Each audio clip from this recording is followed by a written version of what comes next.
ایک دعا قرآن مجید میں حضرت یونس علیہ السلام کی بھی موجود ہے، لا الہ الا انت سبحانک انی کنت من الظالمین۔ جن دعاؤں کو ہم چھوڑ بیٹھے ہیں نا، وہ دعا اپنے دامن میں طاقت کتنی رکھتی ہے، ذرا دھیان سے سنیں۔ حضرت بیٹھے ہیں، ان سے پوچھیے گا، سورہ صافات میں حضرت یونس کے بارے میں فرمایا گیا، لا لبث فی بطنہ الی یوم یبعثون۔ اگر ہمارے یونس ہم سے دعا نہ مانگتے تو قیامت تک مچھلی کے پیٹ میں رہتے۔ قیامت تک مچھلی بھی زندہ رہتی اور حضرت یونس بھی مچھلی کے پیٹ میں رہتے۔ آپ بڑی توجہ سے سن رہے ہیں، کون سا عمل حضرت یونس نے کیا ہے کہ چند لمحوں میں مچھلی کے پیٹ سے باہر آ گئے؟ آپ نے دعا مانگی ہے، لا الہ الا انت سبحانک انی کنت من الظالمین۔ اگر آپ مچھلی کے پیٹ کی طرح مشکلوں میں گھر گئے ہیں تو اللہ کی رحمت آپ سے دور نہیں، صرف ایک لمحے کے لیے دعا مانگے، پھر دیکھیں آپ مشکلوں سے باہر کیسے آتے ہیں۔ لا الہ الا انت سبحانک انی کنت من الظالمین فاستجبنا لہ۔ ہم نے حضرت یونس کی دعا سنی ہے اور دعا کو قبول کیا۔ دوسری دعا ذکر کر رہا ہوں، آپ نے کئی مرتبہ سنا ہوگا یہ واقعہ۔ حضرت ابراہیم جب تشریف لائے اپنے بیٹے حضرت اسماعیل کے ہاں، جب ان کی شادی ہو چکی تھی، تو ان کی جو پہلی زوجہ ہیں ان سے حضرت ابراہیم نے پوچھا ہے کہ تمہارا گزر بسر کیسے چل رہا ہے؟ تو ناشکری کے کلمات انہوں نے ادا کیے، تفصیل کا وقت نہیں۔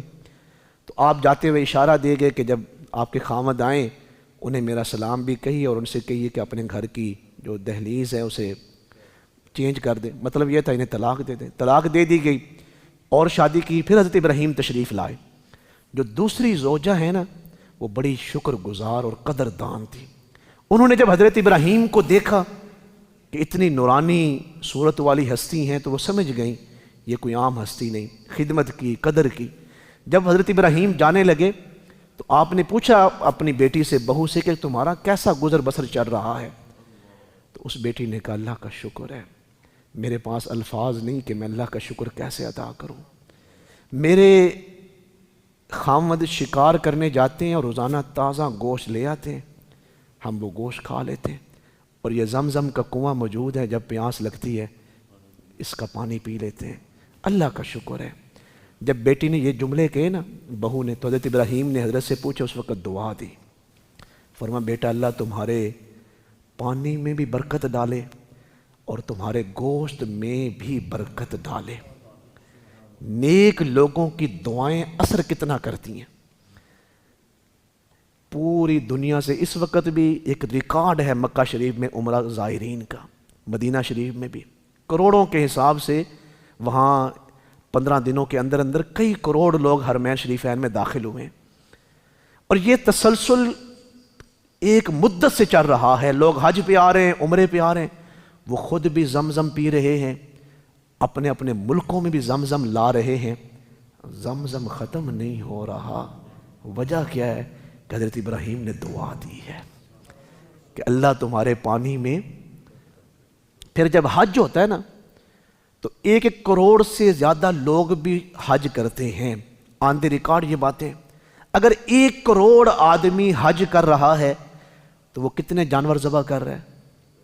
1 کروڑ جانور ذبح کر رہا ہے۔ حضرت ابراہیم نے دعا کیا دی تھی اپنی بہو کو؟ اللہ تمہارے پانی میں برکت ڈالے اور تمہارے گوشت میں بھی۔ دعائیں کتنا اثر رکھتی ہیں کہ صدیاں ہی بیت گئی ہیں، نہ پانی ختم ہوا ہے اور نہ ہی گوشت ختم ہوا ہے۔ پیچھے راز کیا ہے؟ دعا کا راز ہے۔ حدیث مبارک ہے بڑی عظیم، الدعاء مخ العبادہ، دعا عبادت کا مغز ہے۔ کسی آدمی کا قد 7 فٹ ہو اور صحت مند ہو اور اس کی شکل بڑی خوبصورت ہو، لیکن اس کے سر میں دماغ نہ ہو، آپ کیا کہیں گے اس کو؟ کہ یہ پاگل ہے۔ محدثین نے لکھا ہے ہر وہ عبادت جو دعا سے خالی ہے وہ پاگل پن ہے، وہ عبادت نہیں۔ جب ہم نماز پڑھتے ہیں نا، بعض لوگ ہمیں کہتے ہیں جی نماز خود ایک دعا ہے۔ ابھی آپ نے نماز پڑھی ہے، دل میں یا الفاظ کے ساتھ آپ نے دعا کی نیت کی تھی کہ 2 رکعت میں دعا پڑھ رہا ہوں، آپ نے 2 رکعت نماز کی نیت کی ہے، دعا کی تو آپ نے نیت ہی نہیں کی۔ اس لیے ہمارے اور ایک حدیث مبارک ہے الدعاء هو العبادہ، دعا کیا ہے؟ خود ایک عبادت ہے، اور ہم اس عبادت سے محروم ہیں اور اس عبادت سے بیزار کر دیے گئے۔ ہمارے کچھ جو دوسرے حضرات ہیں، بھائی ہیں ہمارے، وہ ہمیں کہتے ہیں کہ یہ جو سنی ہے نا، یہ قبروں پہ جا کے دعا مانگتے ہیں اور قبروں سے، بزرگان دین سے جا کے دعا مانگتے ہیں۔ چلے وہ تو ہم سے گلہ کرتے ہی ہیں، بھئی ہم تو چلیں اولیاء کرام سے جا کے دعا مانگتے ہیں، آپ نے تو اللہ سے بھی دعا مانگنی چھوڑ دی ہے۔ کبھی آپ ان کی مسجدوں میں نماز پڑھیں، نماز کے بعد دعا کا تصور ہی نہیں، اور ان کے ہاں فوتگی ہو جائے، آپ دعا کرنے کے لیے جائیں، تصور بھی نہیں کوئی دعا کے لیے راضی ہوں۔ اور جہاں تک ہماری بات ہے کہ ہم اولیاء کرام سے جا کے دعا مانگتے ہیں، یہ مسئلہ ذہن میں رکھیں، دعا کیا ہے؟